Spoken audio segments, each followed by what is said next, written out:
This week we head off to paradise at Rusty Lake to slay the Spire, where the world begins with us. This and more on episode 144 of Indie Game Riot.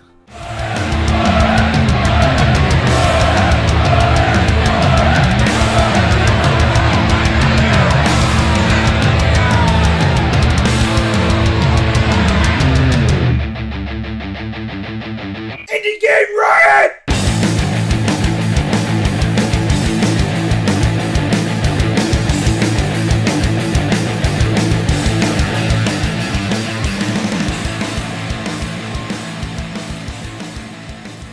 Hey everybody, I am Josh, joined once again by Eric Hunter. Hi. That's the guy waving. He looks kind of ridiculous. Waving like that, like a giant nerd with his glasses. I mean, I can see better with you, them, wearing. You can see gender with you. Grandma. Strange. Anyway, this is the show where we talk about indie games if you have just joined us. If not, then you know what's going on. Man, this is your first episode. That's... Yeah. Go back to episode 1. Don't go back. If you want a real idea of what the show's like, you got to go back to episode 1. Man, episode 1 was a mess. I mean, back then it didn't seem like it, but... You go back and listen to it now. Yeah, that's every show, though. So we've got some good things coming up, like Rusty Lake Paradise, Slay the Spire, The World Begins With You. Those are the games we're featuring. Some cool news coming up next as well. By the way, Rusty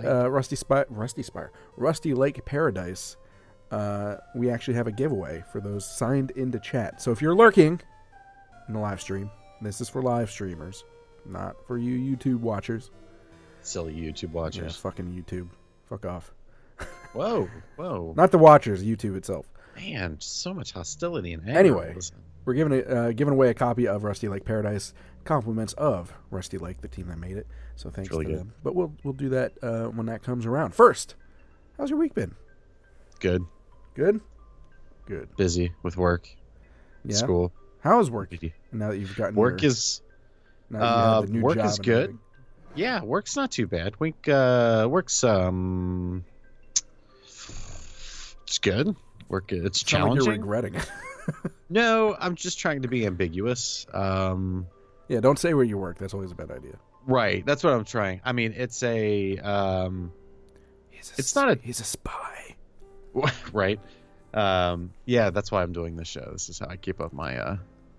Like, well, where were you on Wednesday night at 9:30? I'm like, well, I was on the internet doing a podcast about indie games. Where were you? On the side of your camera, you have like like a laptop just hacking into the mainframe. Yeah. Of anything. CIA, it's all mine. Yeah. No, work is good. It's not an entirely difficult job, but it's nice because I kind of just go in, do my thing, and leave. Mm-hmm. So. I have no problems. I'm currently training at the moment, but I'm already envisioning myself of just headphones popped in. What? No. Headphones popped in, listening to music or podcasts the entire time and just kind of cruising through the day. So I'm excited to get there. You hear that, powerful CEO who I will not mention? He's coming for you. That's right. You better warm up that lazy boy leather chair you got sitting behind that desk. That's basically the carbonite freezing of Han Solo. Because I'm going to be there to Boba Fett your ass. That was the most terrifying threat I've ever heard in my life. A lot of Star Wars references strung together. My week's been okay, personally. Let me just start off by saying, Eagles, baby! Super Bowl. Yeah, right? I know most of you... American football fan? Yeah, I know most of you probably don't care about sports. But... Are you excited to get your asses whipped by the Patriots? They're not going to whip our asses. First of all, the last time we played them when they were a better team, we only lost by 3 points in the last minutes of the game. But you still lost, though, in 2004. Right? Okay. This time around, unless Nick Foles completely fucks himself... Which he's going to. Which I have faith that he won't. The Eagles are winning. I mean, they just no respect Even when they had Carson Wentz, even when they were winning, still no respect. And then when he went down, everyone just took a shit on him. So you know what? Right. We took a shit on the Vikings in return, and now we're here. So and if you game don't know was what we're vicious. talking about, American football. Fast forward a few minutes. Get excited because, oh my God, it's almost over and baseball season is almost about to begin. I'm so excited. Ooh, so you can be excited for another Cincinnati shit team. Yes. But it's a shit team I enjoy watching, so that's all that matters. So, man. Man. I am excited for baseball season. Should be good. I won't lie. Anyway, anything else you want to talk about before we move on to Sports, giving ourselves ball, touchdown, home run. some indie news injection? Are you bored with the same old games? Yeah. Why, then give yourself an indie news injection. Thanks, Indie Games. This week on Indie News Injection, the first thing we're going to be talking about is Skullgirls. You thought Skullgirls was out? Yeah. I did. Let me I get thought that they were picture done. up. There we go. Skullgirls, the very maligned studio behind Skullgirls, they've had the worst of luck for as far as indie studios go, but they're still hanging around. Skullgirls is still immensely popular. I also know like the majority of the voice cast, which is pretty cool. I like to brag about that. I also met Nancy Cartwright. And I heard that. Could you tell me about that experience for the 18,000th fucking time, please? I'm enthralled. Yeah, I'll tell you about it later. Good. Yeah, bet you will. Anyway, so Skullgirls has finally ditched their publisher and moved on. They ditched a publisher and are relaunching on mobile devices. And since you put that story in, why don't you go ahead and fill in the details? Sure. So the Skullgirls has already been released on mobile. So this is what they're calling Skullgirls 2.0, which is the new version that's going to be available on the App Store and Google Play. A couple of quick things that they're going to be adding as an extra daily login loot. Whoopity-doo. Double fighters, extra moves. Official ultra widescreen support for the iPhone X. Ooh, yeah. And select Android phones like the Galaxy S8. Better coding, several bug fixes, but they are doing all of this without putting any having you spend any extra money on top of that. So it's interesting because I had read a story 3-4 months ago that they were kind of just done with the game, which was kind of upsetting because even though so Skullgirls has a huge following. Yeah. I mean, not as big as say other fighters and by AAA developers, but like Evo's coming up. They always have a stance somewhere in Evo. It may not be televised on Twitch, but they always have a side wing where people are competitively playing Skullgirls. Anyway, so there's people there that want to play it. So this kind of new vigorous action from Autumn Games on their title makes me and hope that there might be a sequel or maybe a new game because the Skullgirls is pretty good. Like I said, though, they've gone through some shit. Yeah. So I'm happy that they're not calling it quits. I mean, I wouldn't blame them, to be honest. I mean, at least to move on to a different IP altogether. But it is still immensely popular, and I mean, there's money to be had too. Sure. To be honest. So I'm glad that they're moving on to mobile. Do you know if it's going to be? It's probably going to be pay for like a few bucks or something, right? What does it not say? It does not say. That's okay. I would imagine that it's going to be paid for, but worth the money and support the devs anyway. There you go. Yeah. There you go. Okay. Well, you know what is being supported? You're on your own. You're on your own. It's your story. All of these are my stories. Uh-huh. No, the Chinese. This thing kind of came by a surprise. Maybe. So let me take that back. So it's not a surprise, but the amount that it's is a surprise. Anyway, let's just quit farting around the issue. The Chinese mobile market has seen a consumer spending raise of 250% since 2015. So what has brought this on? I mean, everyone knows the Chinese market in games in general is the largest in the world. Right. Mobile, the fact that PUBG is going on mobile over in China and also Korea and places like that just tells you that mobile in general is it's a multi-billion-dollar industry, probably in Right. China alone.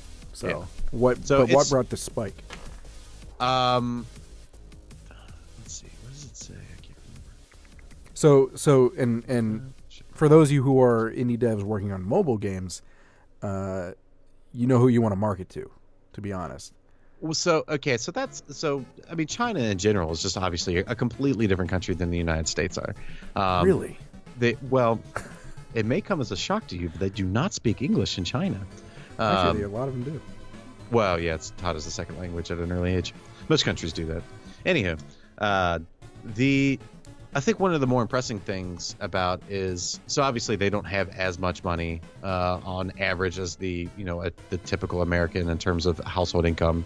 So they're not buying consoles, they're not buying gaming PCs or laptops or stuff. They're buying devices that are multifaceted, i.e. a phone. So now that smartphones, specifically Android, and now that Apple has jumped into the Chinese market 4 years ago, to kind of influence that, it's been nothing but a booming market. So, and a lot of that stuff, a lot of those games are free to play, which is obviously a bane of the existence typically in the. And they're working on the microtransactions. Yeah, in the States. But the fact that it kind of gets back to the kind of the thing I harp about all the time is that you just need to go where the market is. So as a developer, one of the things you have to consider, obviously, is that your game may find some sort of niche or foothold in a different country that is not an English-speaking country. So obviously I wanted to talk about like ways of kind of combating that. So like if you're creating a game that's going to be mobile, like obviously less text is always going to be the biggest thing, but how powerful pictures or graphics can be in terms of like conveying a story, or are you talking about in-game or marketing? In-game. Okay. Or catapulting part of the plot or something like that. Like focusing more on the visual aspects than the actual text. Or make Flappy Bird. Or you can make Flappy Bird, because Flappy Bird you actually can't no longer play anymore because Apple is completely bricked 16-bit. Is it 32-bit? They're 32-bit apps, so that game technically doesn't exist anymore. Damn. It can't really be played anymore. Yeah, it's weird. Well, he made his money.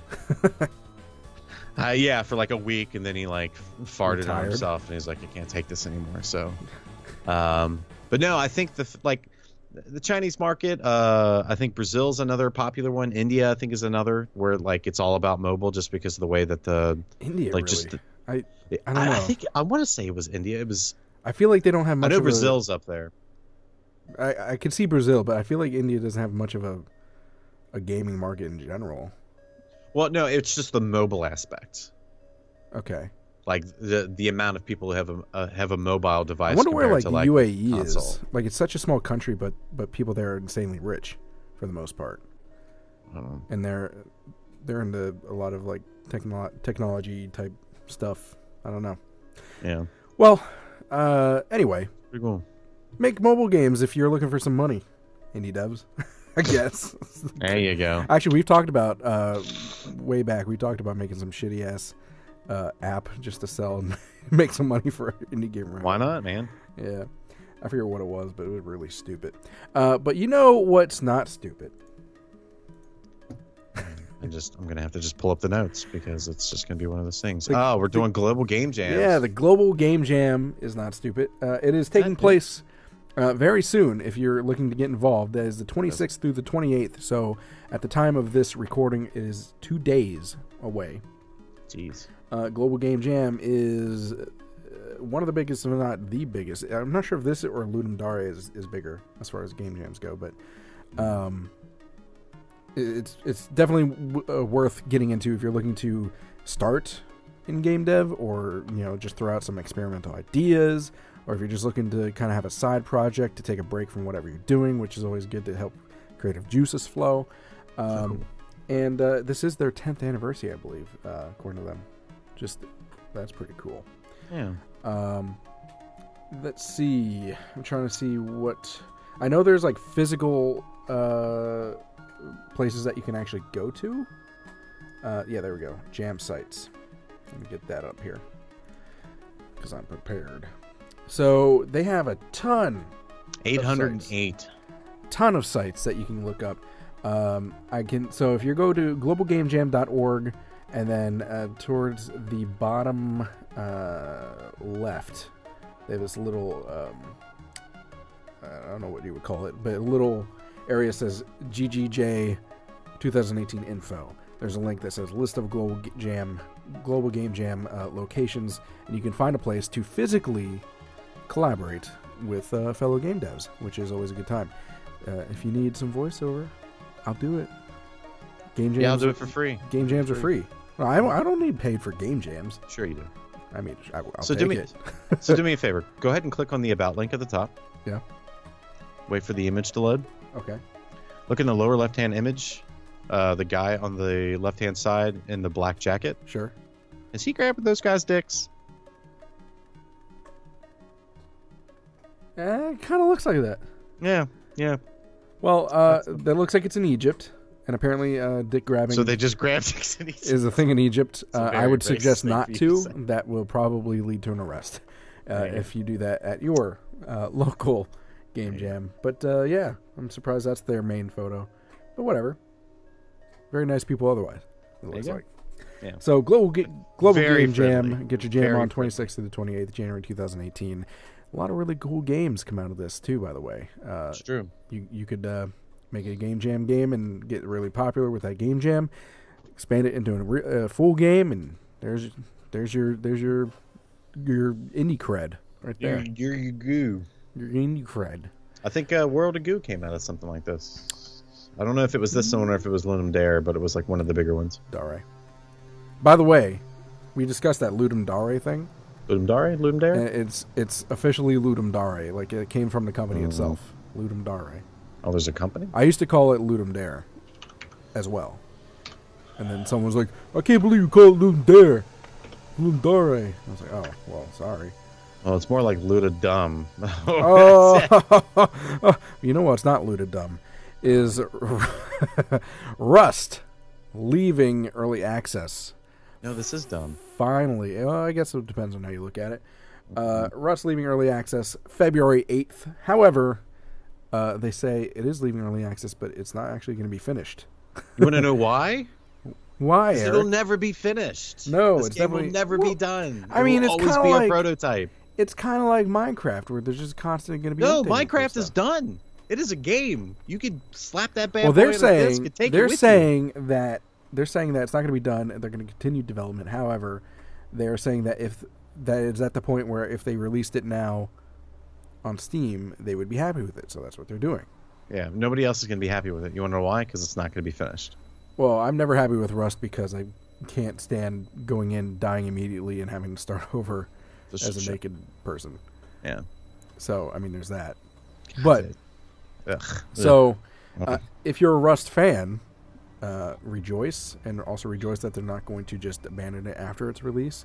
However, if you don't have Rust yet, I would suggest picking it up if you want it, because the price is going up. I think $10, 15. $15. Yeah, so it's going to be it's going up from 20 to 35. Yeah, right. Yeah, so it's gonna be going up on February 8th. So if you want it for a little bit cheaper, get it now. I already have it.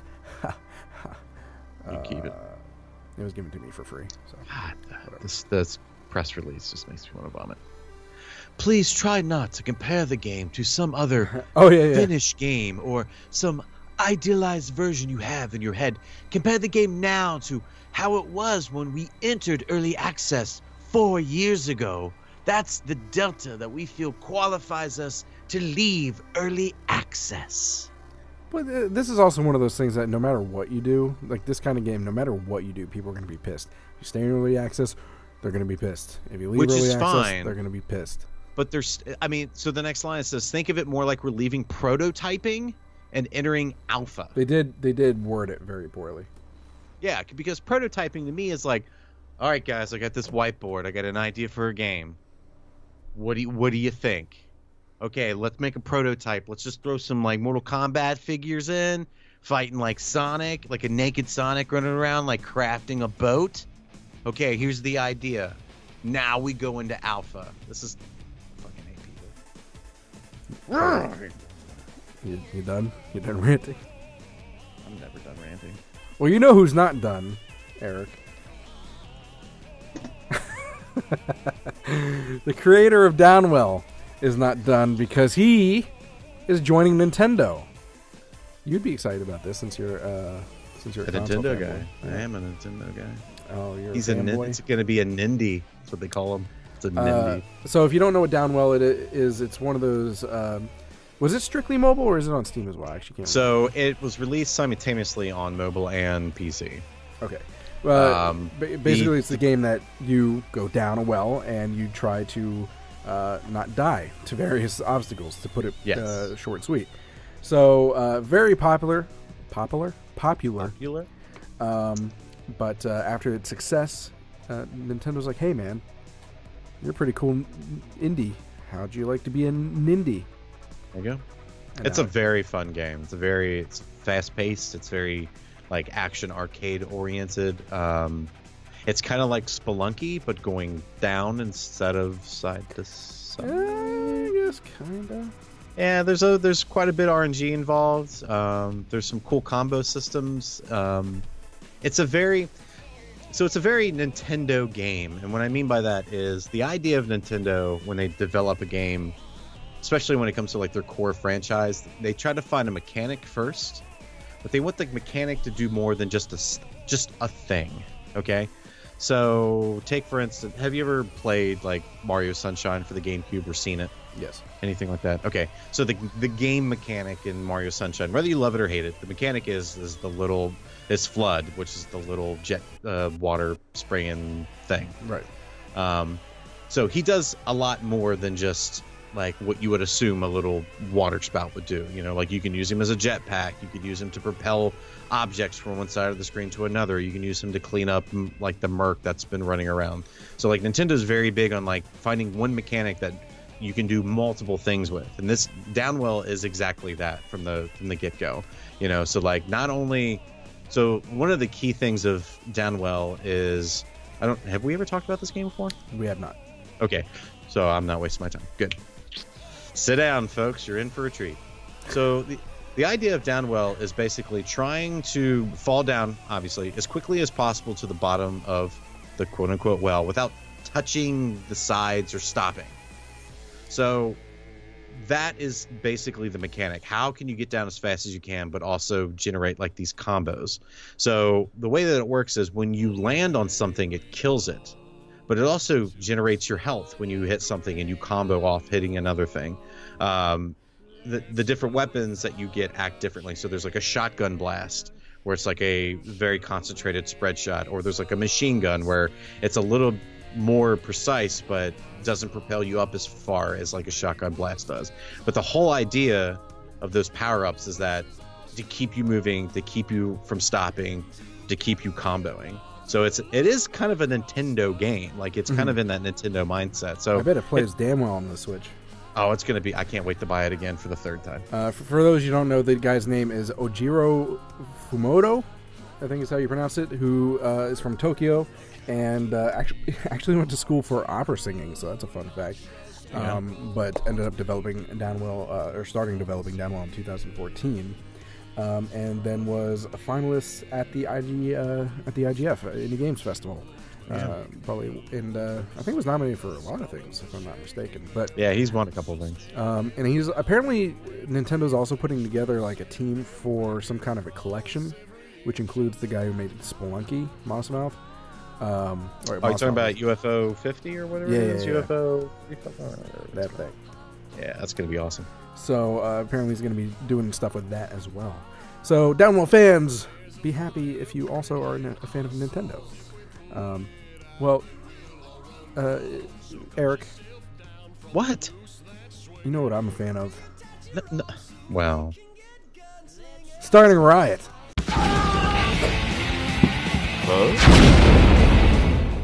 This week on Starting the Riot, we're talking about Rusty Lake Paradise. But first, before we go into the gameplay, I actually have to announce that we're doing a giveaway for those of you listening live for a copy of Rusty Lake Paradise. Fantastic, dark, point-and-click adventure with lots of puzzle solvings. If you would like a copy, in chat, to make it easier on me to know who actually wants one, and so I definitely know who's here, in chat, say, what should they type in chat? Me?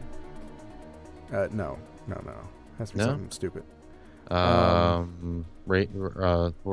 starting. I want to start a riot. Sure, whatever. Start the riot in chat, and I'll add you to the randomization list. There you go. Hashtag riot. You should do that. Sure. Okay, I get it. That's the point. Exclamation point riot works too. Why not?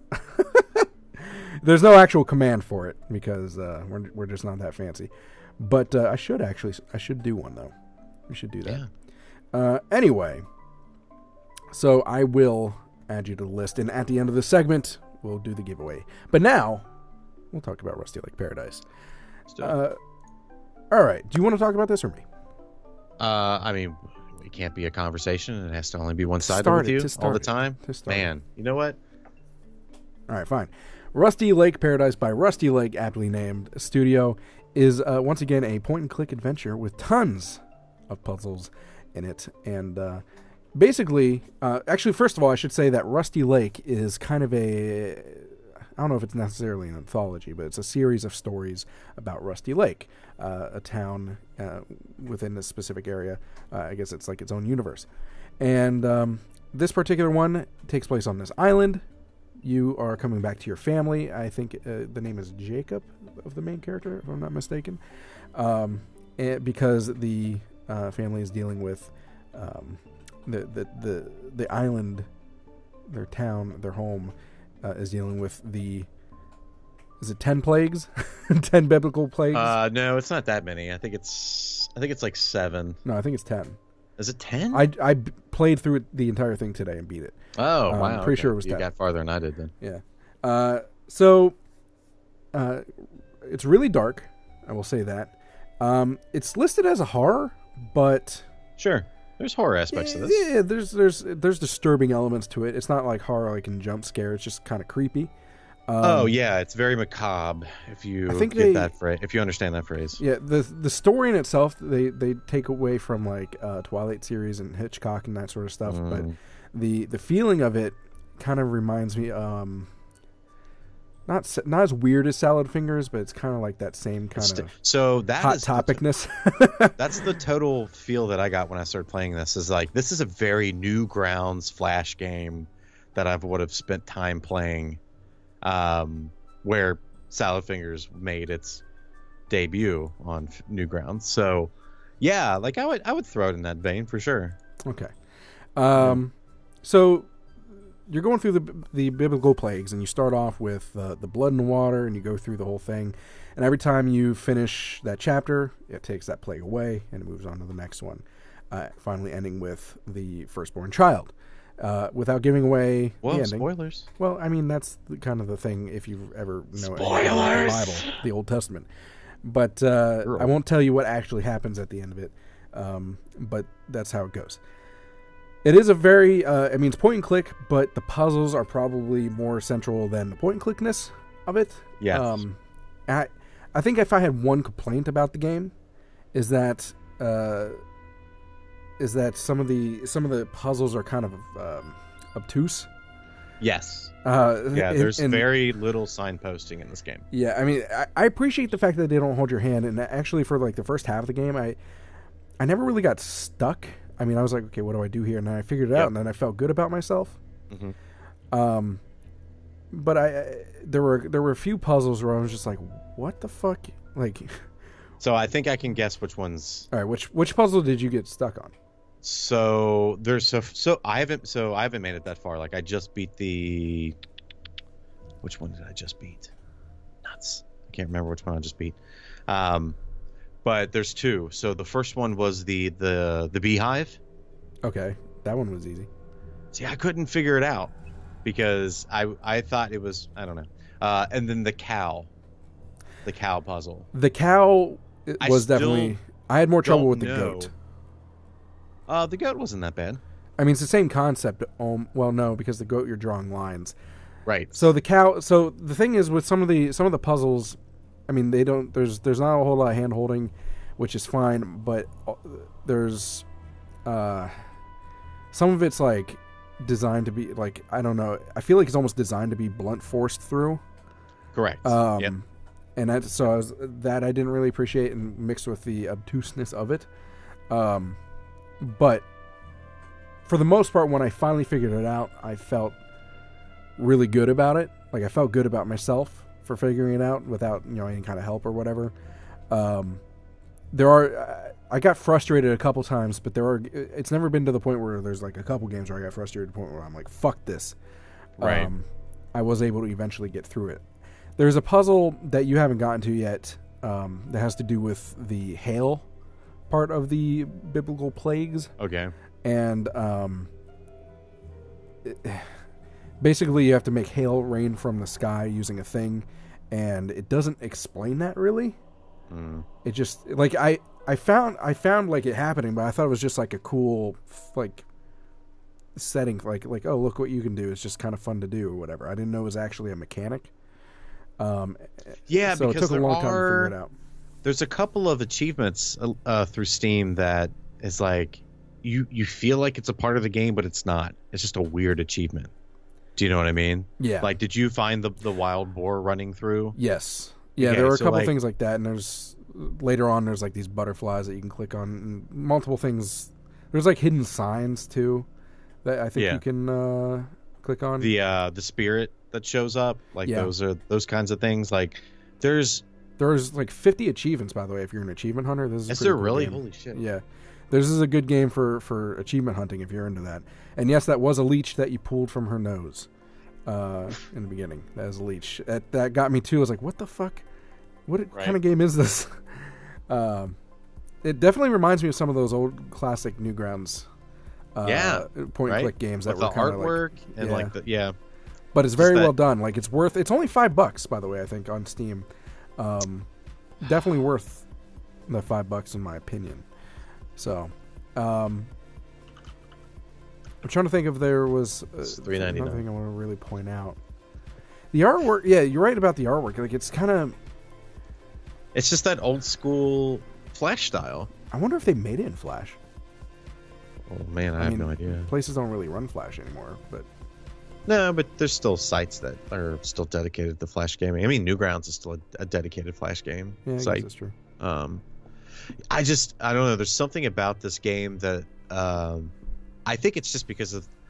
I mean, it's kind of weird for me to say, but it's a nostalgic now of like that old school like albino sheep, Newgrounds.com style video / game. You know, nice. like nostalgic in a non-pixelated way. It's kind of nice.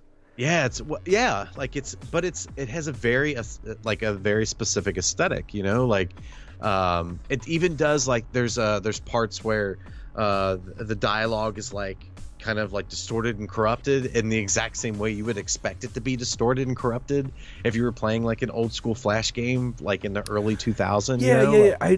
You're right. I noticed that about like the voice acting in the game. Yeah. Not the best voice acting, but at the same time it works. Because of that reason, it sounds like it's like early 2000s audio put into these Flash games. I totally forgot about that. That was one of the first things I noticed. Yeah, I was like, man, I remember those days. Wow. Well, I'm curious as to like what the history of. That's one of the things I'm kind of upset about when it comes to the majority of indie developers is like. Their about page is mainly like, oh, well, this does this, and we've done this, and blah, blah, blah. And it's like, no, like, tell me what your history is. Like, where have you been? Where are your games? Where did you get started? Like, what is the dumb shit that you put online that you don't want anybody to know about because it's under a different pseudonym? Like, that's the stuff I want to hear. Like, those are the stories I want to read.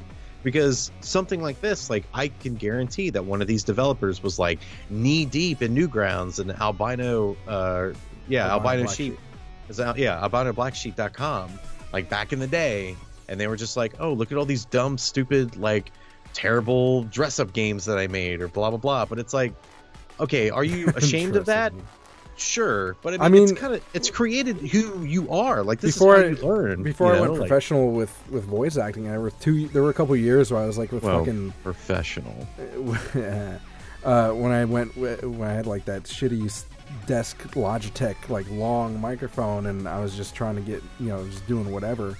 Yeah. Everyone, that is kind of the interesting stuff when you go back. I mean, it might be a little embarrassing, but people, there's always they want to know what your origin is. They want your origin story. Yeah. I like Pai Fu wants to know if there's a soundtrack that comes with it. I did not notice it in Steam.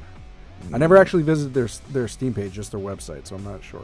So you're a terrible human being. Well, no, because they sent me the key and I just downloaded it straight away. It's because you're a terrible human being. So there is no soundtrack. There's not a whole lot of music. Yeah, it's mostly ambience, I would say. Yeah. And creepy ambience as well. So owls. Remember owls? Just so the ravens or what? Yeah, owls. Ugh. So anything else before we do our giveaway? If you don't win, don't be upset. I understand. I don't win things all the time. All right. So I saw. Okay, I don't know if Firebomb is chat or is chatting, but it's not showing up on my thing. So you're just not gonna let this go, are you? Well, because I don't want to not put him in the contest just because my shit's fucking up. I mean, he, or is it a he, she, whoever? They. We'll just use general neutral terms here. Like right when we started, they posted, and that's been it. Well, I saw Tim. I saw Z. I have not seen Tim. Tim saw Z, not here Merlin, and Big Attack, and I like Poo. I keep saying it looks like I like Poo because it says I like Pai Fu, and I keep. You know what that's called? That's called a Freudian slip, Mr. Pooh fan. Yeah, man. That's what that is. I was so excited when you were talking about that. Firebomb is not in chat. Okay. An indie game. Z Merlin just wants a better chance at winning. All right. So let me put that into the thing. 1, 2, 3, 4, blah, blah, blah. No, 1, 2, that, and generate. The winner is. Let me see. Hold on. I'm waiting. Okay. If it sounds like he's biding time, it's because he's trying to buy time.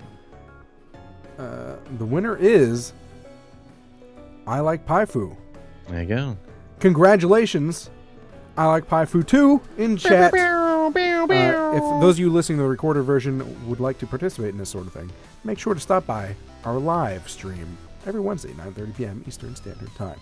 I Like Pai Fu. I will whisper you the code in between segments very soon. In the meantime, it's time for a little bit of Peep Show.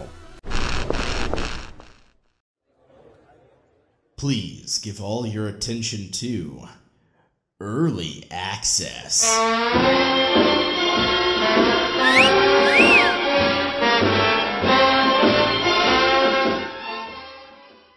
This week on Peep Show, the Early Access game we're talking about, the early development game we're talking about, is called Slay the Spire by Megacrit. Slay the Spire is it's a deck building game that kind of reminds me of Darkest Dungeon in a way with the combat and the art. Not so much the art style, but just the point of view, I should say, of the game. So Slay the Spire is actually it's gotten pretty popular recently. I think it's in the top sellers currently, which is kind of strange to me. I didn't think it would be that. I didn't think it would be like blow up that much with as many other, because these deck building games seem to be trying to make a push out of the whole Hearthstone and Magic. Well, and the games are hit or miss is what the problem. Well, all of these games for me are hit or miss, because even with Hearthstone, like, it becomes one of those points where there is only one deck to play.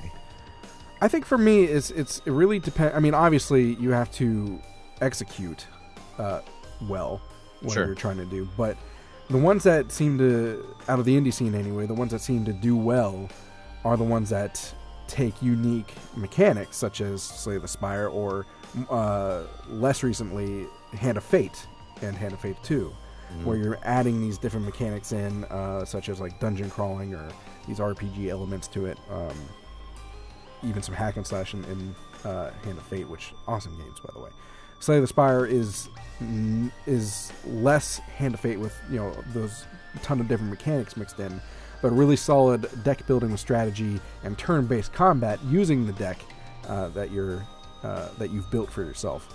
Now, let me just double check so I'm not bullshitting anyone. Quick, fill some time so I can get this up. I was reading through the reviews, and the game is actually being described as kind of a analog version of Dominion, which is a deck building card game. If you ever played that, yeah. So the neat thing about Dominion is there are, depending on how many expansion decks you play with, but if you just take the core game, there's like 3 or 4 different ways to actually win the game, and there's anywhere from 5 to 7 ways to get there, if that makes any sense. So depending on the cards that are laid out in front of you, you can build your deck in any one of 7 ways to get you to that end. And with the randomization of the game, building those decks to getting that winning deck can change from game to game to game. So if it's anything like Dominion, then this is definitely up my alley for sure. So the thing I wanted to check and make sure, I forgot if it was a multiplayer or not. It is not. It's strictly single player.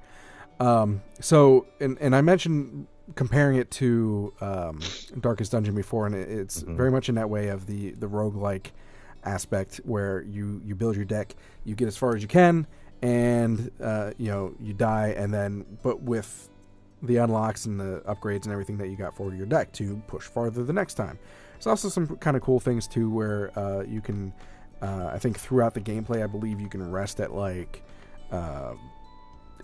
campfires, kind of like taking a little bit from Dark Souls. Yeah. Is it the Dark Souls of card It's games? the Dark Souls of deck building, because we got to have a Dark Souls of every genre. Yep. It doesn't actually say that, so good on them for not taking that. At least not that I've seen. For not taking that cliche, but they do have that campfire mechanic where you can stop at a campfire, rest up, and you also get to make like these choices at the campfire of things that you can do. Like I think you can blacksmith or just rest to heal or things like that. You can also come across various. Obviously you're looting cards, but in a more RPG fashion, if that makes sense, of looting. Like, I'm not really sure how to explain that myself, but confused. Yeah. Anyway, sorry. So I'm not sure when it's actually going to be released, but it was actually first released into early access back in November. We've only just now got around to it. Overwhelmingly positive, so 95% positive. That's with over 2,500. And this, almost 3,500 reviews. That's pretty amazing. Yeah. 96% positive. And still in early access. Russ, this access. is how you make an early access game. Well, maybe Slay the Spire should release and. Look, now I don't want you to think that this is like other games that we've released in the past, or any finished game that comes out of early access. We're just moving from prototype to alpha, okay? Just give us the extra $10. So the point is to get through this, even though it's roguelike, there is an end game. It's not like an endless thing, and you're actually looking at a map on the gameplay. You get to choose your path, kind of FTL-ish in a way, and eventually you do get to the end, to the Spire, of which you attempt to slay. What? Any other questions or comments about Slay the Spire that you happen to notice? I look forward to playing this game. I look forward to playing this game as well. There you go. Yes. I don't say that often on this show. Because you're always angry about all the games. I'm not. I thought it was grumpy. Which is it? You're angry and grumpy. You're grampy.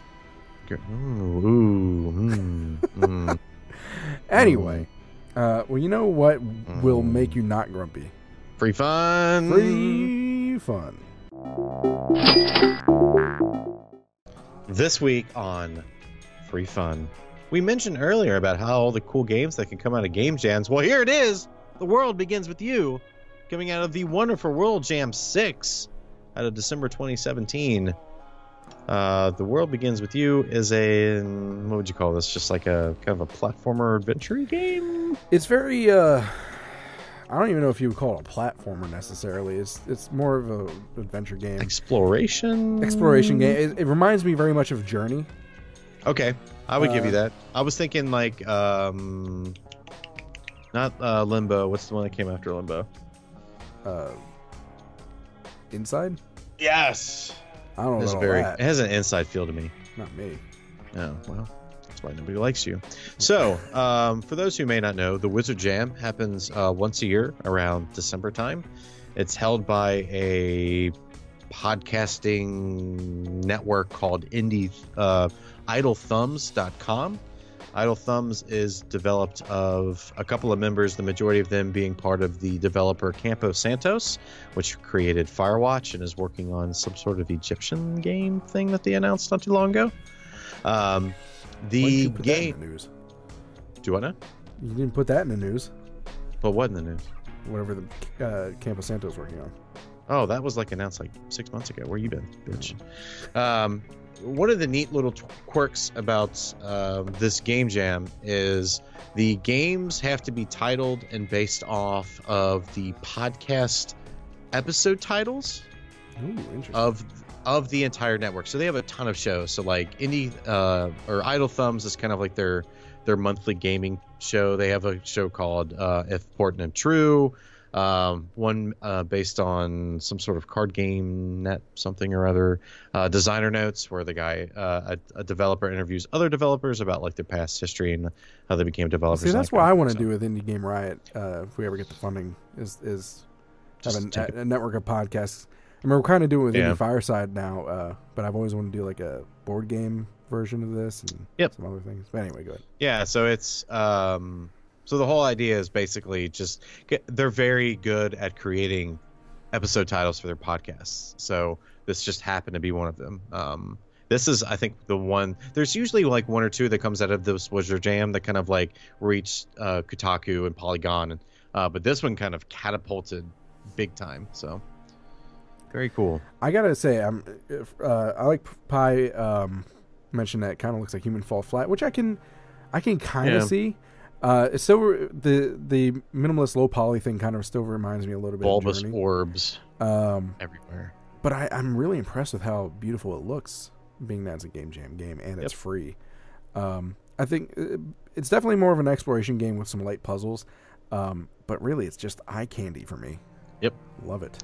Yeah, it's just a sandbox for you to go and just discover things. And I guess I can kind of see where you're getting the inside thing from, but the camera angles change much more often. The depth is much more than inside. But I think it's more like the story is implied.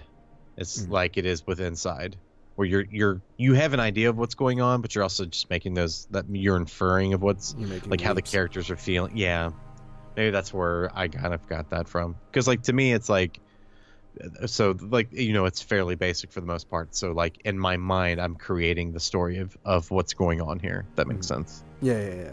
Okay, I get it. Yeah, I get what you're saying. You're making the leaps mentally and literally in the game. Are you picking up what I am putting down? I've picked up what you put down and proceeded to throw it into the garbage. Because I do not want it. Because Good literally it was bad. What the fuck are we even talking about right now? Game jams are great. This is clear evidence of something that can come out of putting you in a creative box as you fight your way out and trying not to be in the corner. And this is The World Begins With You, made by Fabian Denter. And this is available on itch.io, again, for free. However, we always do encourage you to, because it's a pay what you want kind of free, and we always encourage tip them a buck. Yeah, kick them a few bucks if you can, because they'll appreciate it. Encourages them to make more beautiful games such as this. And they always deserve support for putting hard work in for your enjoyment. There you go. Well, this is the end of the show. So speaking of hard work for your enjoyment, if you appreciate what we do, even though sometimes we do it poorly, when I fuck up. One of us does it poorly. I won't name names, but it's one of us. Poorly in the sense that we're idiots, but we do actually try hard with this show. So if you like what we do and you want to help us out, we always appreciate it. You can go to patreon.com/Indie Game Riot and do monthly Patreon things there, and you get stuff in return for that too. So that's always cool. And again, thank you to I keep wanting to say I like Poo. I like Paifu for the follow, and everyone else, Z Merlin and Firebomb Zero, and Prep was in chat. I think he was having internet issues, and a bunch of other people. Tim, Z Merlin. If I didn't say, I did say Z Merlin. Anyway, all the people that came in, and for the $3 donation from Z Merlin, always appreciated. And if you want to help us out in other ways, you can always email us. Cool indie games to check out, people to interview, news stories that are indie game related, to contact at indiegameriot.com. And of course, you can always just follow us on at IGR Podcast or on our Discord channel, which has grown pretty significantly just over the past week. Yeah. So thanks. We're almost to 100. And if we get to 100, I think we're at 97, if I'm not mistaken. If we get to 100 on our Discord channel, I'll do a giveaway specifically for the fine Discord members. You fancy folks, you. And for those of you in chat, if you aren't part of the Discord link is a button below the stream. You're welcome to join. Last thing I want to say is that, again, in 2 days on Friday, this coming Friday, we have we have new content called Indie Fireside, in which we, every month, the staff of Indie Game Riot choose a game that's under $10 to play, and then discuss in depth the last Friday of every month. This month is Snail Trek. The whole series actually. There's 3 games that are currently out, but that actually amounts to just under $3 and takes about an hour to complete all 3. So if you are able to throw $3 at them and play the game, I'm sure the dev would appreciate it. And of course, I'm getting confused by your chat. Don't worry about it. And of course, being there to discuss it on Friday will be a ton of fun, because that will be streamed as well. There you go. That is being led by those of you who are seeing in chat, Halle Gaborn. He goes by Vance on Discord. And it will be hosted on the Discord voice chat, because now they do cams there now. Not those kinds of cams. Yeah, not the just regular web cameras. And by the way, if you cannot afford the few bucks to pay for the game, that's fine. I totally understand. Let us know, and we can help you out there. Again, this Friday, play the game, join Indie Fireside. Boom. Any last words, Eric? No. Support the games you love and stay indie. Yeah. Say goodbyes. Bye-bye. Toodles!